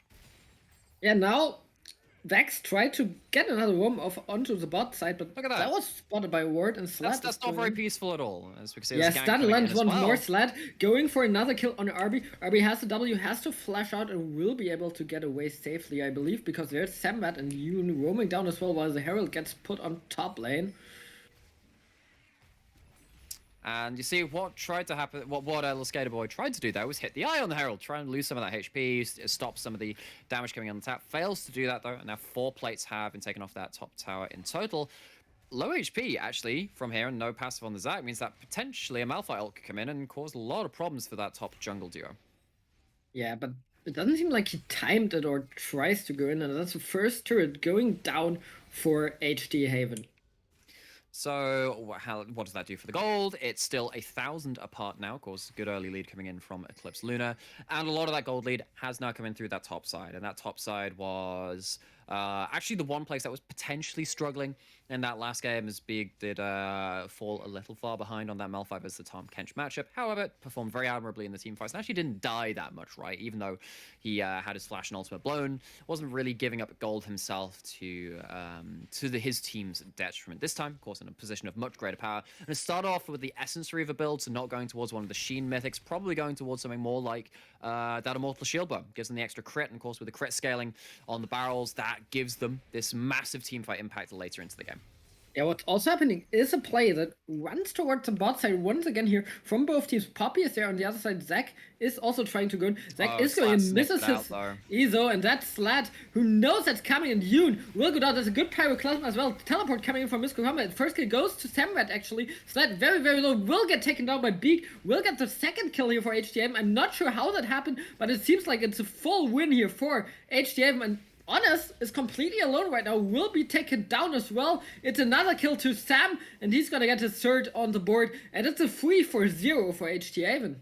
Okay, quick flashback to something that you said earlier was, hey, later into this game, isn't there a lack of options to deal with the Ezreal? Well, there certainly is going to be now with 3 kills given over to Sambat, who was one of the strongest players in that last game on the Samira. now has had a huge windfall. Going to have some plates coming in the last minute of the plates being available. And at the start of this, it looked like Eclipse Lunar were the ones that were orchestrating the play. They drew in that play again, saw the jungler move in, while Slap was there, ready and waiting to try and counter the play. This Poppy doesn't even get to pull off their ult, doesn't get to disengage or control that fight to their own advantage. HD Haven come out and win that play with aplomb. Yeah, that's a huge gold swing, actually. Oh, Malphite going in with the ultimate. Ensemble before it's being used. Oscar very, very low. Doesn't have the passive, but that's a kill for Slut, punishing that overstay here by HD Haven. So we saw that the Zac passive was burned in that last play. In fact, there was a teleport coming in. Went onto a minion, not the bloblets. Didn't end up mattering in that one. Either way, though, Little Skater Boy does come in with the ultimate kills the jungler, which means that the dragon will be taken for the side of Eclipse Lunar. Get them up to 2 dragons on that neutral objective counts. Oh! Barrel doesn't quite steal it. She didn't see that replay. I was like, oh, that's an explosion. Huh, Yeah. that was pretty close. Either way, neutral goes to the way of the red team. However, the gold has flip-flopped to a 1,000 gold lead over to the blue team now, reversing their fortunes from the earlier parts of this. Oh, good black shield here for Noon. Otherwise, it might be an engage here from Shinebright and from Cucumber. So, really well reacted to that one. I would have missed that. Yeah, I look at myself as a Morgana player. I'm like, my timing on black shields is not the best all the time. Yeah. And actually, when you've got black shields and traps and everything But else, there's okay, an Siege- engage from Mascara. Ultimate from Vex hits perfectly, and Arby might get the first kill on. It's very, very low, but he survives. Cucumber kills Arby instantly. Yoon is now alone. The Gangplank ult will stop anything further from happening. They have to run away. Good stun from Cucumber. Sled might be trying to go in. Flashes, and they get the kill here for the Syndra once Ezreal's more. here, though. And Ezreal is coming. Sled one-shots Oscara in the backline, will be taken down by the turret. But Brent is still here. Shinebright is trying to do something, but Sam is doing everything he can. Shinebright against Sam, and everyone gets out, and that's very, very close. But what a well-played fight by the Syndra. Okay, so another thing about the whole, Caitlyn pushes up, but you can gank the Caitlyn, right? That kind of applies to the siege coming in from Eclipse Lunar throughout most of this game. They don't cleanly find the engage, though, to HD Haven. They try and jump in with a Zac. It doesn't quite land, but they still force in that play. Then Arbush comes in. Turns out, though, there's still a Syndra. It's absolutely is that one a solo shot. kill? Big is also going to That's probably a die. solo kill, right? But who's don't gonna solo know. kill who? Oh, no, it's... I don't know what happened, but everyone flashed and everyone did everything. So in the end, it's Little Skater Boy still getting the kill with the ground slam. And... well... and the auto attacks. So, I mean, at the start of that play, you think, this is good damage coming in. Of course, you've got a lot of anti-armor items and anti-physical damage items coming in. But then actually the flash away and the low HP use of the oranges does add a lot of HP differential coming in. You think maybe one more Sheen proc and a Q, that could turn around the play even more. Gonna be the Herald secured after a leash coming in from blue team, so Eclipse Lunar do pick up that objective and potentially can crush through the mid-outer turret, which they did try and siege earlier. And with no cannon barrage or anyone wave clearing the mid lane right now, it looks like that will be a pretty free prize for them should they wish to take it. Yeah, or maybe they're just gonna take the first turret without the Herald and then place Herald for the second one. No, they're not going for it. Not this time. Of course, taking in a turret gives you a lot of gold nowadays. It's about 1,000 gold or 800 or thereabouts for taking that between global and local gold. It's more akin to your earlier season turret takes, actually. They buffed that earlier in the season. And it gives you the ability to swing that gold in the mid-game fairly substantially. So maybe they can save that to crush down on the bot or mid in a turret should they find an opening to do so. Yeah. And it's 2 Drake for none, and it's not a Cloud Soul for this time, so this season I'm actually more lucky than last one.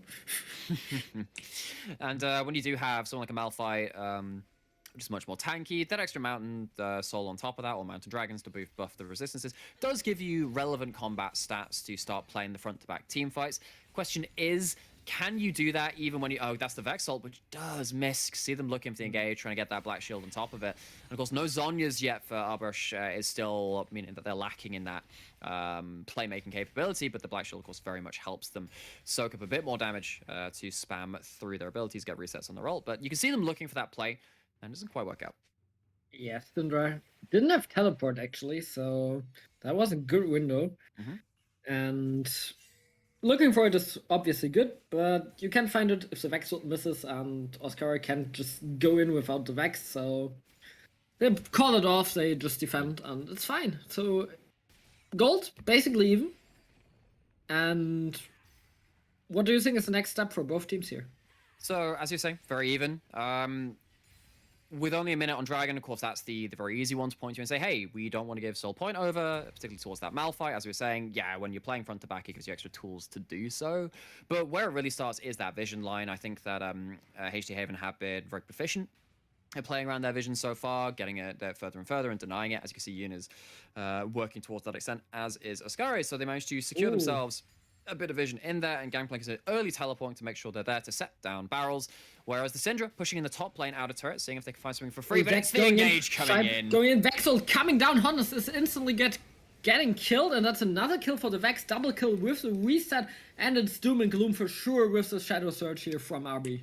And you know what you see in that inventory there from a Caitlyn? That's no Gale Force, that is a Kraken Slayer. Maybe if you had that extra ability, you get out of there for free. Didn't have the flash, had to use the cleanse, it didn't matter. You know, Ascaris finds the perfect engage at the perfect time to get that dragon, get another handful of kills. In terms of overall gold, which has been claimed across the map, because there was a turret trade of those 2 kills, actually works out fairly evenly. But in terms of the neutrals and the state of the game, this is an important delaying factor now for HG Haven to make sure that they're not giving over something like that Mountain Soul, which we've talked about to no end so far, about how it could impact the front-to-back team fights. Yeah, on the other end, I mean, it could have been it could be a 4 Mountain Soul for an Ezreal and a Vex. And I don't think they want this game to go as long as 4 Dragons. I'm going to throw that one out there. But still, yes, when you have the ability to build up something like a Iceborne Gauntlet or the like, and of course your Zac being a tank jungler as well, you will value those tank stats yourself, yes. Are you not all in on a Genji versus Mad Lions game right here? Genji gameplay. It's an odd one, that. Which version of it is going to turn up today? As you see that Vex does pull out the wave clear. Herald has been summoned mid to try and take down that inner turret, but they're not actually feeling that bold as to walk up and finish it, because remember, the anti-siege potential is really high with the Zac, and they're going in. Yeah, they're going in, but that's a good stop from the Poppy. Slut immediately goes back, and what a well-timed steadfast presence here, but Syndra very, very low. Vexel on the Poppy, but Sled is gonna run. There's another engage here from the Zac flashing in. Good E from the Syndra. It might be the first kill. No, it's just a passive time, but it will be taken down by Beak. And that was messy. Why is there a Gale Force on Gangplank? What? Yes. Yes. Well, it works for the... Okay, Gale Force out of that. And that's gonna be another kill. That's gonna be the kill for Sled, and it's gonna be the double kill for Sled already. Syndra gets away with the flash, and it's a 2-for-1 in total, but there's a kill on the Poppy. In the backline they go, and it's Valence League, it's LPL. The LPL strikes again, and yes, it wouldn't be that without a back and forth fight for no reason, really. As you can see that HD Haven trying to break the siege, they do manage to maintain control over their mid lane inner turret. They don't lose that, it isn't destroyed. And yes, you can see the Poppy's value stopping the Zac coming in, but it's only 1 W. You can't stop all of the engage coming in unless they layer it over each other. And you can see the huge burst that comes in from Arbosh's Vex. Has the Ludens this time, has more AP, is gone for the stopwatch too, has utility built up, and HD Haven, they take the chance which is thrown at them, because much like we were talking about that vision game for objectives, it applies when you're setting up for a siege too. You can't really walk in freely to the enemy side of the map if you've not done your due diligence on that ward game. Yeah, just item-wise, we know that Ezreal is the top lane and Gangplank the AD carry, right? That's the one, yep. I just saw the Gale Force like, wow, didn't expect that on that champion. Yeah, same.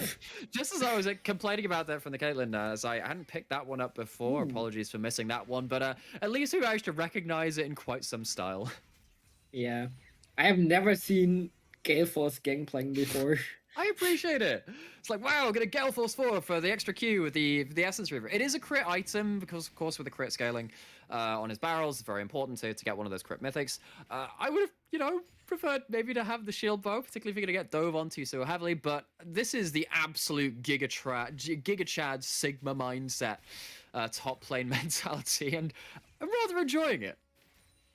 Yeah, everyone goes in and everyone tries to kill the others, and so far it's only the Caitlyn that has been a little bit left struggling, because she obviously can't do the least about this engage from Mascara and RB, Except maybe dodge the Vex ult, but that's not as easy as it looks Almost like. like a Gale Force would help with that. I mean, Kraken Slayer is great for the continued DPS, and if you do flash out the initial engage, it does help you take down the not Gangplank, the Vex or the Zac. The immediate burst is quite useful. Not that a Gale Force doesn't have that immediate turnaround damage with the active too, but yes, you can understand why it would be quite important to have such an item. But and they have been punished for that lack of mobility a number of times now.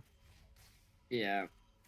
Second item, Lord Dominic's. What do you make of that? Do you think that's the best call here as a second item for the Caitlyn? Yeah. I think that second item, Lord Doms, is good on every AD carry. I know that there is a bit of fascination with Collector on a few champions. Lord Doms is more efficient as soon as you have something like 34 armor or more. And it also applies to Baron and Dragon. So if you're trying to rush down objectives, you get pretty much a permanent 15% damage increase against those objectives. It gives you that extra kind of side benefit. I'm a big fan of Lord Dominic's regards myself. Also allows you to cut through something like a frontline, like a Zac with them, that Iceborne, the Frostfire Gauntlet, that one. See big auction with the Black Shield walking through those Caitlyn traps, denying some of that zone control. However, with good the stun. range And advantage, Yoon's very, very low right now. So Ace in the hole doing a lot of work here. But they haven't spotted the Zac just... Well, no, they have because they have the pink ward around there. But that's a good damage. stun. Is that blind? That's blind. Wow. I believe that is blind, but like I think they saw them maybe just hanging around the back of the pit when they were firing out some skill shots. Have to see if there's a turnaround now. Zac's caught. Getting jumped into the wall. The Vexel hits onto Honest once more. That's a Freeman feed right now from the Vex, and Arby will get one kill. Samus on the other side of the map. Shinebright will be taken down, and some of the force is way too late. Arby is just running havoc in the back, like getting another kill. Double kill for Beak, and it's a 5-4-1 in the end. It's the ace for... That is such clean Vex play. Yeah. Such clean. As soon as the engage comes onto the Zac, they're thinking about the counter engage. And this is a thing which you can learn through your normal games, through ARAMs, through whatever you want, right? There are only so many cooldowns the enemy team has, and if they're using them on one target, well, they're not available to be used on you. The wall stun's gone. The first stun from the Syndra is gone. Vex is clear to go in. All systems engage. Goes in, just immediately deletes the first target. Uses that stopwatch, which they'd save for that one important fight. They get themselves the second dragon, take control of this game. Yeah. And once again, it's HT Haven getting in control, having the second Mountain Drake already, and right now, I mean, 35 minutes for the 4 souls. So maybe we can see that. It's not that long of a time. It would be another 10 minutes. I think that would be beyond... Again, like... HG Haven are playing well around the objectives. I think they're playing well around having the Vex find their angles into the backline, and with Eclipse Lunar clumping up. If you get that multi-man W coming in from Arbush's Vex, you're probably losing that fight. We saw that in that last one. However, you also don't want to give more opportunities for the Malphite to just like body you if you end up clumping up. And as we saw, the Syndra poke is getting quite significant at this point in the game too. I don't know if 10 minutes is too long to allow an extra mistake to come in from your own team and bring this game into a bit more of a tenuous state. Yeah, and I mean...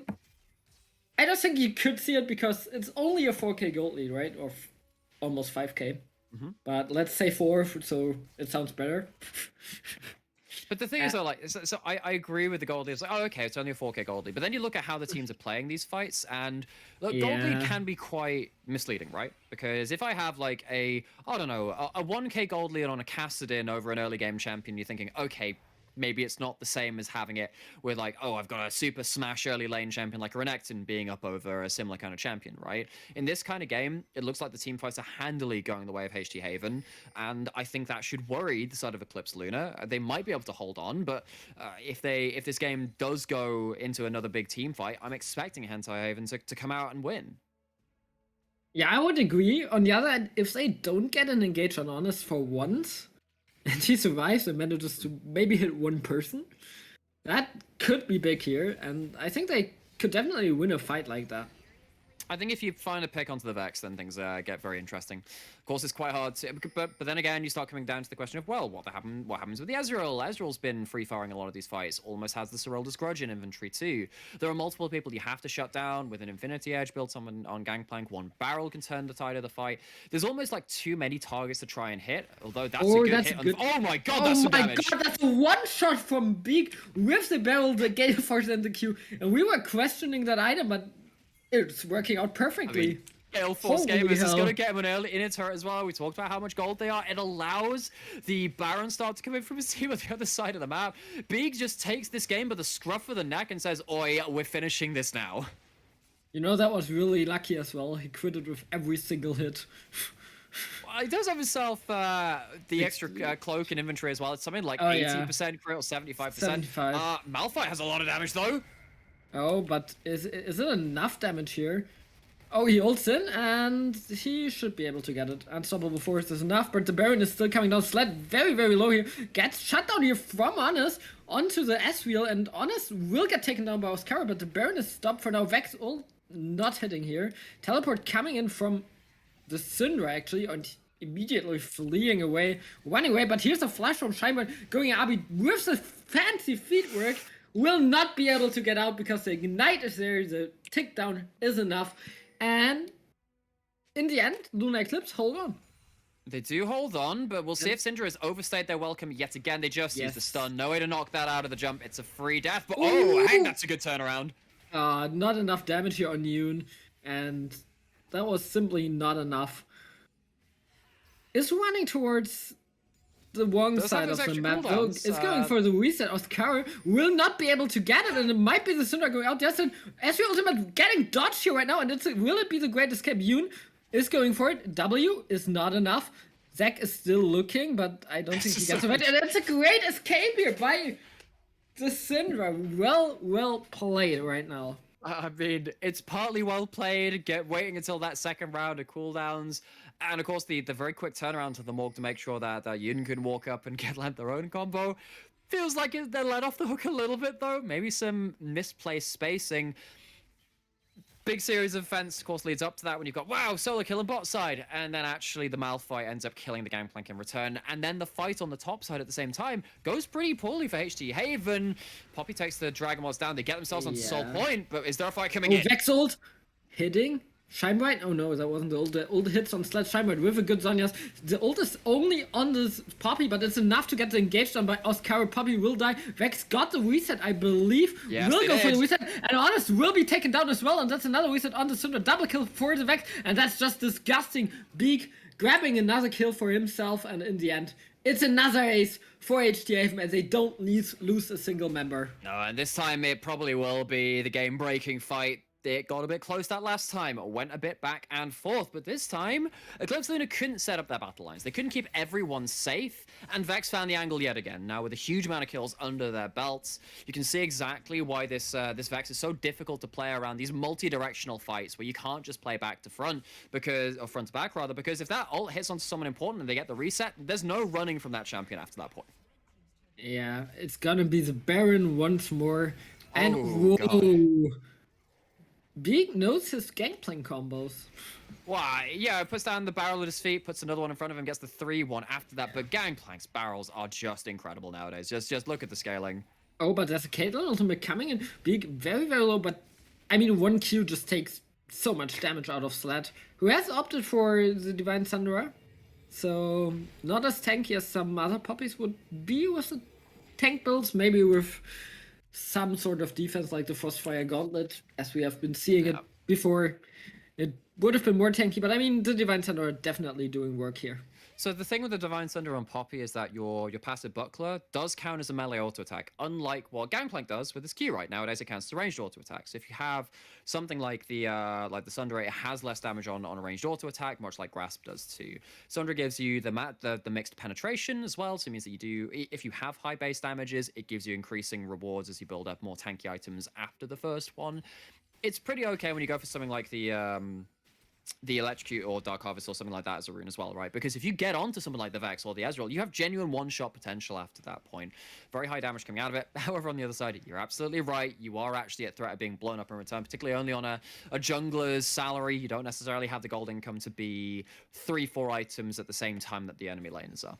Yeah, and more combos, more damage, and there might be a dead Poppy, but they are gonna engage actually onto them, but Zac is in the backline and he's gonna just wreck them, and Oscar just gets a kill onto the brand, and there's no hope here for the team Lunar Eclipse, because HT Haven are just wrecking them havoc, and there's another great Vex ult, getting the shutdown, getting the next kill. Honest Oh, Oh, Triple kills the snipe, and Cucumber once again with fancy footwork here on the Syndra, but in the end, it's gonna be a quadra kill for RB.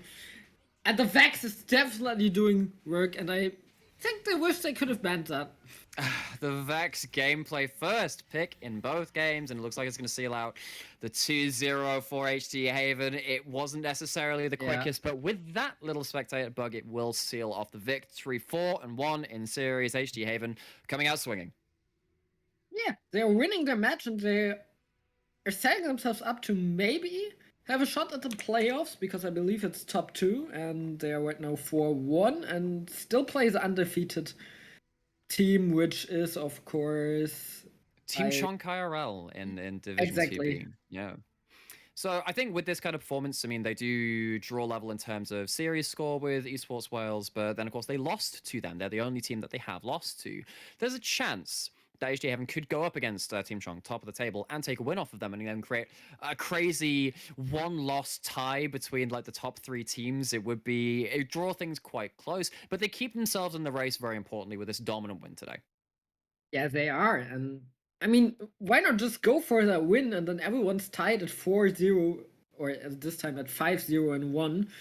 And I have no clue what happens in Balance League if every team is tied on the same game score. Well, so I don't know whether they're actually tiebreaker matches. A lot of the time it comes down to, so first it would be series score, and then it would probably be game score, and then Yeah, after true. that it is. Sometimes you'll have it in multiple ways, because sometimes you will have tiebreakers where it's like, oh, the two like slowest teams in terms of win time play off against each other, and they'll play the first one. Sometimes it's about wins between the 3 of them. So, for instance, if Team Chong lost a series to someone else, one of the other teams in there, and then HD Haven didn't drop another one, then technically Team Chong have a better win rate against the teams in the tie, so they're still favored in that. It's kind of all sorts of weird. So check out the Discord and all the rest of it for if that does come to be. I'm sure that'll be a very interesting scenario, and I can't wait to see it happen. Yeah. Not that it And will happen if you're a fan of Team Chong, but I do like ties and making the tournament organizers' I lives mean, hell if they try and rule a stuff. 2-1 victory would make every team at the same game score and the same series score, with every team. Oh no, then it would be in the like direct teams. It would be the 0-2 from HJ Haven would make them drop out probably. But what's also is the case is we are getting an interview with Yuna, with the support here from HJ Haven, who did quite well on both the Rakan and the Morgana. So let's see if we Cool. get them in.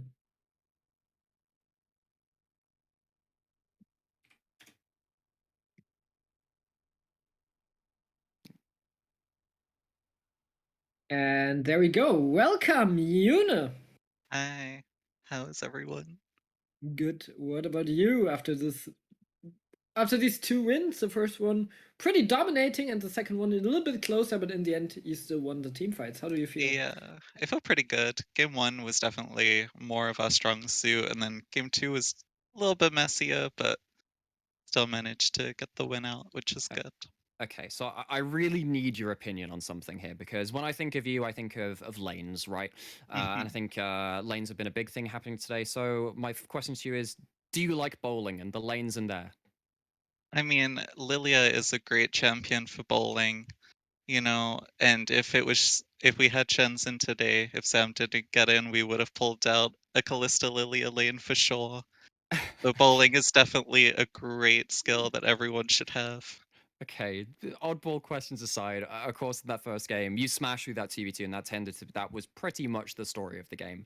Yeah. What's it been like? Because particularly when you're playing champions like the Rakan as well, you often have a lot of that shot calling responsibility, as well as having pressure in the TV2. What's it been like communicating with this group of players and trying to find that communication structure to find these victories? I think last week when we lost against Esports Wales, we sort of had to go back to scrims and say, like, okay, communication is definitely lacking, so we need to sort of work on it. And I think we really did that this week, and we think that's the reason we won today. Communication was just a lot better.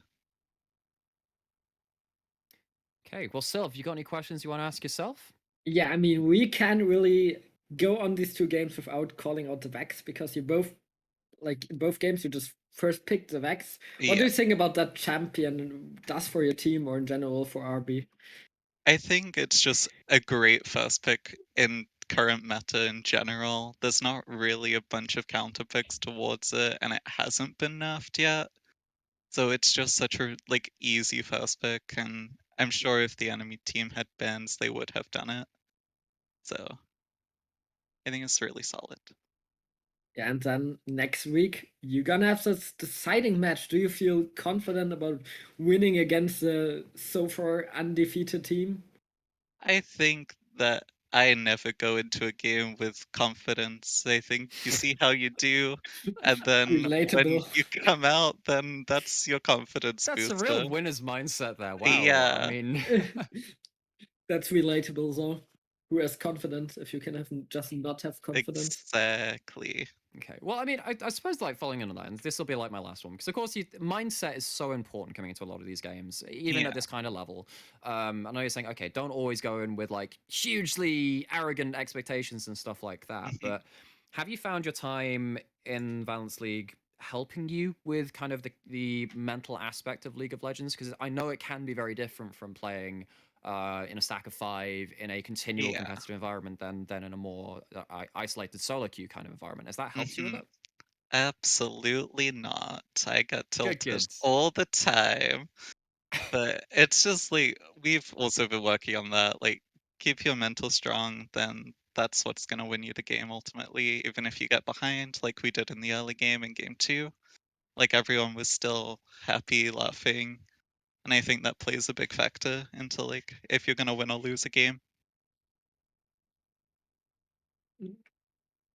Yeah, that's actually a good thing to say. So I do you have any more questions, Naimara? Because I don't. I think we've ended up delving into your subconscious quite a lot and your love of Yeah, recreational sports as well. I'll see Hmm. you on the bowling alley. I think that's all Yes. from me actually. It's been very interesting talking to you. yeah, same. Thank you guys. All right, so I think that's the match day for us, and with that we are done with Valence League on Valence League 2 today.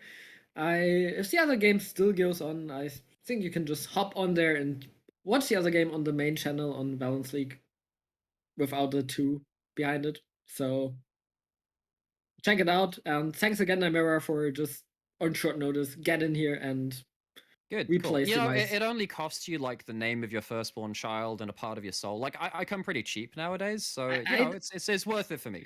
There's a problem. I don't have a soul anymore.